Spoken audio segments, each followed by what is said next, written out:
한때 기대가 컸던 안성시 치매전담 요양원이 결국 무산됐습니다. 예산까지 확보하고 4년 동안 진행해온 사업인데요.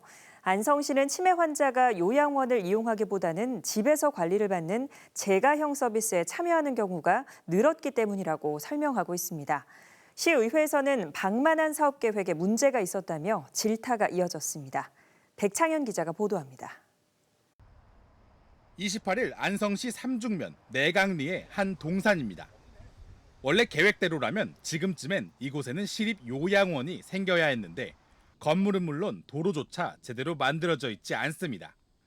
주변에는 버려진 컨테이너만 덩그러니 놓여 있고 공사를 한 흔적조차 보이지 않습니다. 안성시가 이곳에 치매 전담 시립 요양원을 짓겠다고 발표한 것은 지난 2021년. 이후 설계 공모 당선자까지 선정하기도 했습니다. 당시 책정된 예산은 138억, 국도비 45억 원과 시비 93억 원이 투입될 예정이었습니다. 그러나 4년이 지난 현재까지 삽도 못 든 채 방치됐고 결국 사업은 취소됐습니다. 시는 계획 당시보다 요양시설이 더 생겨 시립요양원의 필요성이 줄어들었고 특히 공사 단가가 138억에서 175억으로 늘어나더니 최종 272억 원으로 2배 가까이 증가해 부담됐다고 설명합니다.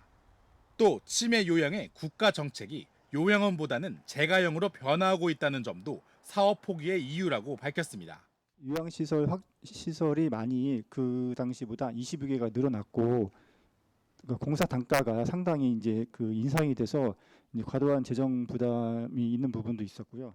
사업이 취소됐지만 설계 비용 등으로 혈세 5억 원은 이미 지출됐고 지원받은 국도비는 중앙정부 등에 반환할 예정입니다. 시의회는 시장 공약 사업을 엉성하게 계획하는 것이 아니냐며 질타했습니다. 이게 김보라 시장님 뭐예요? 공약 사항이죠. 공약을 이 난립으로 엉성하게 이렇게 만들어놨으면 공모 사업을 따고도 진행을 못하냐고요, 이건. 시의회는 지난 2년 동안 사업 진행 상황을 계속 주시하고 있었다며 과정에 이득을 본 사람들에게 책임을 물어야 한다고 강하게 주장합니다.